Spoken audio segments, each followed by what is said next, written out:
힘들어 죽겠다는 대한민국 직장인들, 정말 직장 다니시기 어려우시죠? 카페에서도 일하시는 분들 되게 많으시더라고요. 요즘에는 특히 코로나로 재택하시면서 회사는 가지도 않는데도 불구하고 거의 내 시간을 쓸 수가 없다 하시는 분 너무 많습니다. 일이 끝나지가 않는 것 같아요. 몸과 마음이 정말 소진되어 가고 지치고 먼저 쓰러질 정도까지 이렇게 가시는 것 같습니다. 우리가 보면 대한민국 직장은 정말 힘든 것 같아요. 늘 보면 저녁이 있는 삶을 우리가 만들어주겠다라고 선거 때마다 정치인들이 하지만 사실은 선거가 있더라도 이 직장인들에게 저녁은 돌아오지 않는 것 같습니다. 정말 제 시간에 또 칼퇴근해서 식구들하고 이야기 나누면서 식사하고 식사 후에 뭐 동네도 산책하고 영화도 보고 책도 읽고 이렇게 좀 지역사회에서 살아갈 수 있으면 얼마나 좋겠어요. 하지만 대한민국 직장인들은 그러지는 못하는 것 같습니다. 어떻게 되면 그런 나라가 될 수 있을까 하는 것들, 그것을 우리가 만들어 나가야 되겠죠. 정말 어떤 한 직장인 제가 만난 얘기 들어보면 그분은 너무 바쁘시더라고요. 뭐 프로젝트 마감해서 요즘에 뭐 52시간 이런 것도 하지만 그런 것들이 문제가 아니라 정말 거의 저희가 이런 말 써도 될지 모르겠지만 미친 듯이 일을 하시더라고요. 그래도 오히려 회사가 좀 일이 안 될 때는 친구도 만나고 그러다가 회사가 잘 되니까 더 바빠지신 거예요. 그래도 근무 시간에 바쁘신 거는 견딜 수 있다고 하시는데 근무가 끝나고 나서 더 바쁘시더라고요. 야근, 뭐 주말 이러다간 도저히 안 되겠다라고 해서 그냥 정시 퇴근을 하셨으니까 하고 나시니까 오히려 본인이 마음이 안 편하신 거예요. 기한 내에 일을 마쳐야 된다는 팀장의 독촉이 계속 있고 요즘에는 뭐 이메일, 문자 메시지, 카톡, SNS 별게 다 있잖아요. 또 답을 즉시 안 하면 그 팀장님이 너무 성질 내고 그다음에 전화 한 번 못 받았다고 해가지고 뭐 팀장님이 너무 화내고 사실 우리가 보면 노동법에 분명히 근무 시간에 정해져 있는데도 이 퇴근을 제 시간에 한다 또 내 그 시간에 맞춰서 일한다는 거 그게 그런 문화가 돼 있지 않은 것 같습니다.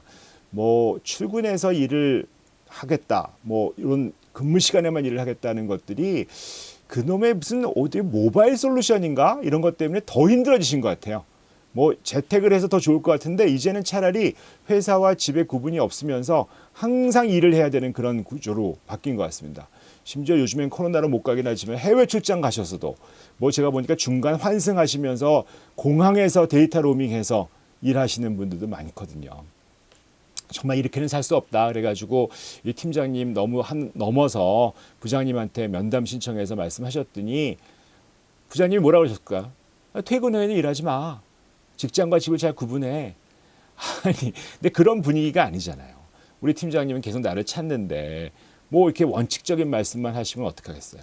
사실 막상 그 부장님도 퇴근하고 나서 팀장님을 찾기 때문에 그 팀장님이 거기에 또 연락을 하는 거죠.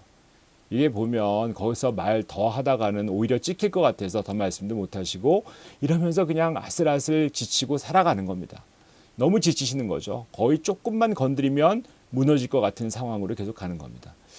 사람이 이렇게 일만 하고 살 수 있을까요? 굉장히 많은 분들이 1년 내내, 한 달 내내, 하루 종일 거의 일만 하고 사시는 분이 많이 있습니다. 옛날에 무슨 어떤 생산직, 뭐 예를 들어서 농사 짓는 사람은 밭에서 나오시면 일 안 하잖아요. 공장 근로자는 퇴근하면 내가 어차피 집에 공장에 있는 게 아니니까 그래서 일을 끝낼 수가 있는데 육체 노동자는 이렇게 일과 나의 집을 구분할 수가 있는데 도대체 사무직, 전문직이라고 하면서 또 게다가 IT 기술이 올라오고 스마트 업무 환경이 이러면서 도저히 이런 구분이 안 되는 수가 많습니다. 사실 일이라는 게 정말 중독되기가 정말 좋은 거예요. 예를 들면 일은 항상 성취감이 다르잖아요. 보상도 있고 뭐 좀 놀 때는 게으르다는 느낌이 좀 들 수 있지만 내가 일하고 있으면 굉장히 유능한 사람이라는 생각이 듭니다. 예를 들어서 모든 중독은 사실 욕을 먹어요. 술을 드시든 도박을 하든 쇼핑을 하든 주변 분들한테 다 싫은 소리를 듣거든요. 그런데 일 중독은 모든 중독 중에서 유일하게 칭찬 듣는 중독입니다. 그러다 보니까 이 중독에서 빠져나오기가 쉽지 않아요. 또 일만 하다 보니까 일하고 나하고 완전히 하나다 이런 느낌이 됩니다. 일이 내가 되고 내가 일이 되는 순간 문제는 생길 수밖에 없게 됩니다.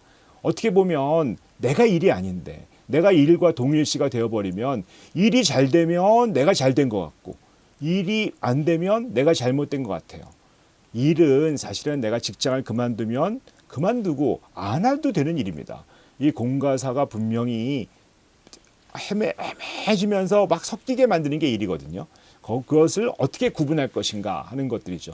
실제로 이상적으로는 업무 시간에만 일하고 퇴근 시간에는 그 끝나고 나면 자신의 삶에 충실할 수 있어야 되는데 현실적으로는 거의 불가능하죠. 그래서 인위적으로라도 이걸 구분하는 노력이 필요하십니다. 불가피해서 퇴근 후에 일을 하고 뭐 카페에서 일을 한다고 하면 일할 때는 항상 뭐 이 카페를 가는 거고 개인적인 시간을 보낼 때는 다른 카페를 가셔야 돼요. 이렇게 해서 내가 구분됐구나, 난 여기서 떠났구나, 이 장소가 떠났다는 것들을 확실하게 이렇게 하셔야 됩니다. 조금 여유가 있으신 분들은 뭐 좀 세게 하시면 업무용 컴퓨터와 개인용 컴퓨터를 구분하는 것도 좋습니다. 뭐 핸드폰 2개 쓴다든지 이메일 계정이나 무슨 뭐 SNS 계정 같은 것도 따로 쓰는 것도 좋은 노력의 방법이에요. 뭐 공간에 그러신 분은 많지 않겠지만 책상이나 의자 같은 거 구분하는 것도 상당히 좋고요. 그러나 또 물리적으로 어려우시다고 하면 시간은 구분하시는 게 좋습니다. 이메일과 문자를 항상 구분하는 게 아니라 시간을 딱 정해서 뭐 9시, 10시 요때까지 딱 하고 부득이해서 만약에 퇴근 후에도 일을 해야 된다면 뭐 9시부터 11시까지 뭐 10시부터 11시까지 요 시간만 일을 해서 경계를 만들어 나가셔야 됩니다. 경계가 없으면 일이 내 삶으로 들어와서 나를 일하는 기계로 만들어 버립니다. 일하고 나 사이의 경계막을 정확하게 지키자. 정말 일은 내가 아닙니다. 일과 나를 명확하게 구분하는 것이 반드시 필요합니다. 오늘은 여기까지 하겠습니다.